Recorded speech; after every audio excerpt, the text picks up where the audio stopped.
माँ की बद्दुआ ने एक बेटे को इबरत का नमूना बना दिया। ऐसा ही एक वाकया आज हम आपके सामने पेश करते हैं। आज फिर देर हो चुकी थी और वो अभी तक घर नहीं आया था। बेचारी बूढ़ी माँ बार बार दरवाजे की तरफ जाती और उसे खोलकर गली में झांकती थी, मगर जब उसका बेटा उसे नजर न आता तो दिल पकड़कर बैठ जाती और उसके मुंह से बेइख्तियार निकल जाता कि हाय अल्लाह, मेरा बेटा कहाँ है। उसका बाप फौत हो चुका था। एक बूढ़ी माँ और जवान लड़के के अलावा कोई और न था, लेकिन बेटा भी गलत लोगों से दोस्ती लगाए बैठा था और बुरे लोगों ने उसे गलत रास्ते पर डाल दिया था। वो लड़का रात को देर तक घर से बाहर रहने लगा। बूढ़ी माँ ने उसे बहुत बार समझाया कि बेटा, रात को जल्दी घर आ जाया करो। मैं घर पर अकेली होती हूँ और खौफ महसूस होता है और हालात भी ठीक नहीं है, और साथ साथ तुम्हारी फिक्र भी लगी रहती है और परेशानी भी होती है, इसलिए मेरे बेटे ज्यादा देर न किया करो। वो बेटा अपनी माँ की एक भी न सुनता था। वो बेटा अपनी माँ की बातों को एक कान से सुनता और दूसरे कान से निकाल देता। अगर माँ की जगह कोई और होता तो कहता, नहीं मानता तो चाय भाड़ में, लेकिन वो तो एक माँ थी। माँ अपने लख्त जिगर के बगैर कैसे रह सकती थी? वो अपने लख्त जिगर के बगैर कैसे खाना खा सकती थी और बेटे से पहले कैसे सो सकती थी? मोहतरम दोस्तों, आज फिर वही मामला था। रात तकरीबन सारी ही गुजर चुकी थी और अब सुबह होने वाली थी।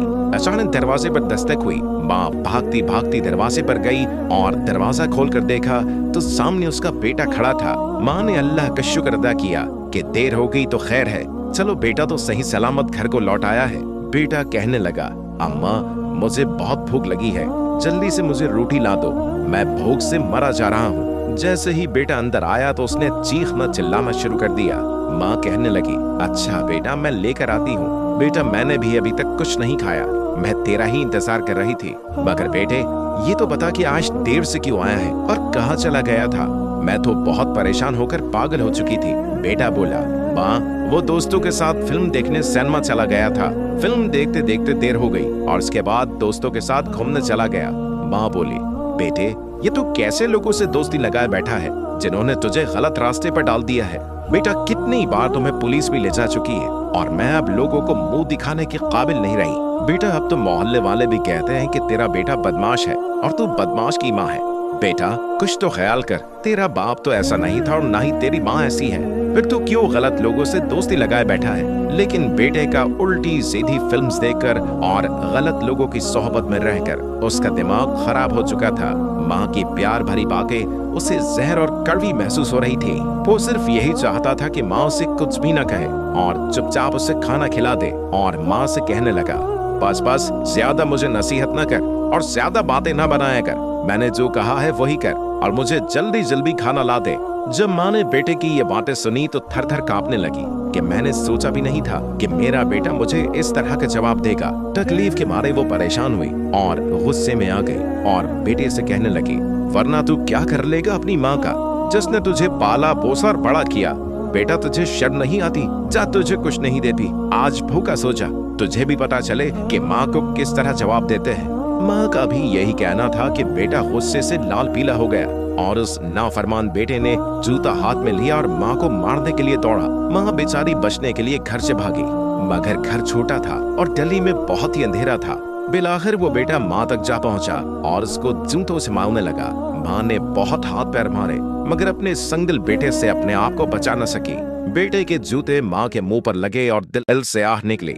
उसी लम्हे माँ के मुंह से बेटे के लिए यूं बद्दुआ निकली, ऐ अल्लाह तूने मुझे बच्चा इसलिए दिया था कि आज मैं उसके हाथों से जूते खा रही हूँ। ऐ अल्लाह तू आज मुझे मौत दे दे, मैं जिंदा रहने के काबिल नहीं हूँ। ऐ अल्लाह आज जो मेरी बेइज्जती होनी थी वो हो चुकी, आप मुझे अपने पास बुला लीजिए, मैं और मजीद जूते नहीं खा सकती।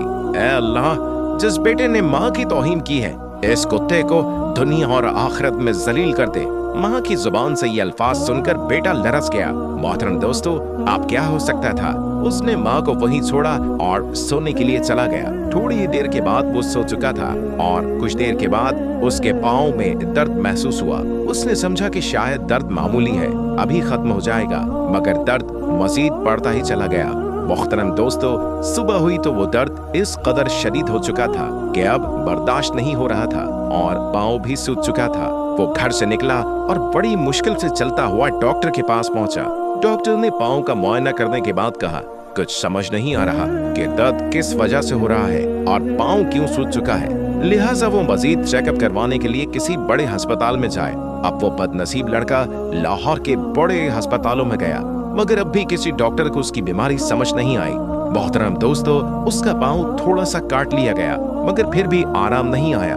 फिर थोड़ा सा और काटा गया, यहाँ तक कि उसका पूरा पाँव ही काट लिया गया।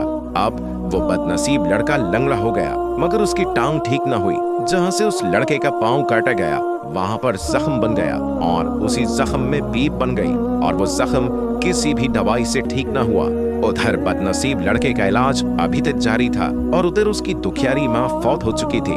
बेचारी बूढ़ी माँ अपने जवान बेटे के हाथ मार खाने के बाद सिर्फ 1 ही हफ्ता जिंदा रही, मगर उन 7 दिनों के दौरान उस बूढ़ी माँ ने कुछ भी नहीं खाया था, सिर्फ रोती रही और यही कहती रही कि मैं समझती थी कि बेटा बड़ा होकर खिदमत करेगा, मगर मैंने तो इस बुढ़ापे में भी उसके हाथों से जूते खाए हैं, मुझे अपने बेटे की कोई जरूरत नहीं। यही कहते कहती वो फौत हो गई। मोहतरम दोस्तों, माँ के मरने के बाद बेटे की हालत बहुत बुरी हो गई। उसकी शादी हुई तो उसकी बीवी उसे छोड़कर चली गई। उसके बच्चे हुए तो वो उसके करीब नहीं जाते थे। उस जालिम शख्स की जायदाद थी, मगर उस पर भी बेटों ने कब्जा कर लिया।